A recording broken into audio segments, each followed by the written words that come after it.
Kayının geleceği, milletimizin ümidi evlatlarım. Bu gece size ata topraklarımızdan bir hikaye anlatacağım.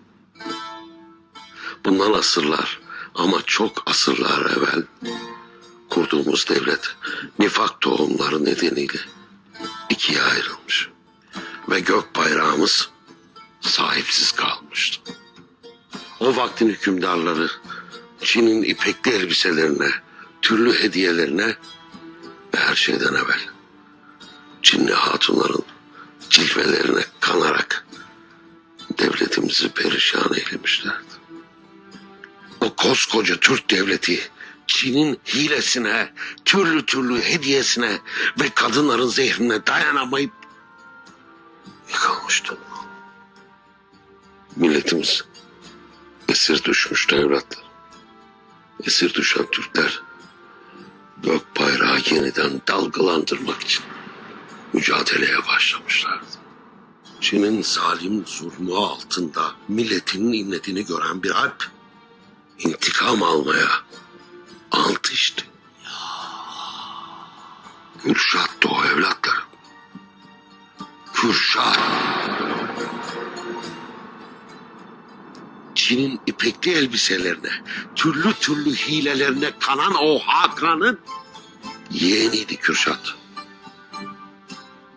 Kürşat, milletin istiklali için, gök bayrak için bu satını Çin kalbine sokmaya karar vermiş. Ve kendisine topu 40 yiğit seçmiş evlatlarım. Her biri aslan parçası, her biri inanmışlar ordusu. Ve her biri milletim için can feda diyen kahramanlardı. Hedeflerinde zalim Çin'in imparatoru vardı. Bu 40 kişi saraya girecek ve o firavunu öldüreceklerdi. Kendileri ölse bile gök bayrak semada özgürce dalgalanacak.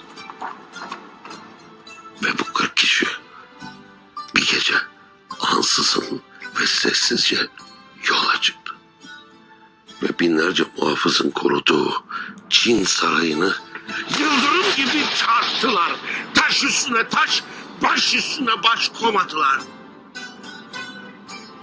Ve o koca saray 40 tane yiğidin arasıyla inliyor.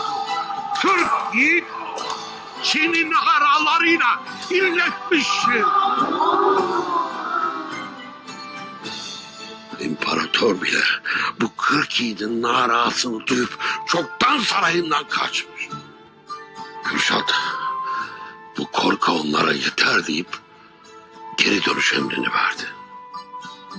Lakin binlerce, 10 binlerce Çinli onları ele geçirmek için peşlerinden geldi. Kürşat ve yiğitleri nehrin kenarına geldiği demde yağmur fena şekilde bastırmıştı evlatlar.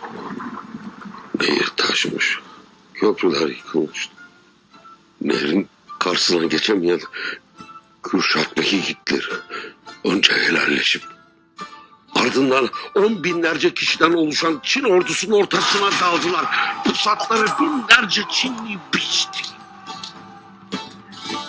Lakin yağmur gibi gelen Çinliler onları öte dünyaya yollamıştı. Gök bayrak için, istiklal için. Evlatlarım, Kürşat ve yiğitleri can verirken bir destan yazmışlar. O gece yaşanan bu destan kısa sürede kulaktan kulağa yayıldı. Türkler Kürşat'ın açtığı bu istiklal yoluna yeniden dirilişe geçti. Ve Çinleri korku duvarlarını yıkarak yeniden tarih sahnesine çıktılar. Kürşat'tan geriye ise evlatlar bu özgürlük destanı kaldı. Yani evlatlar Allah bizi hiçbir zaman ezansız,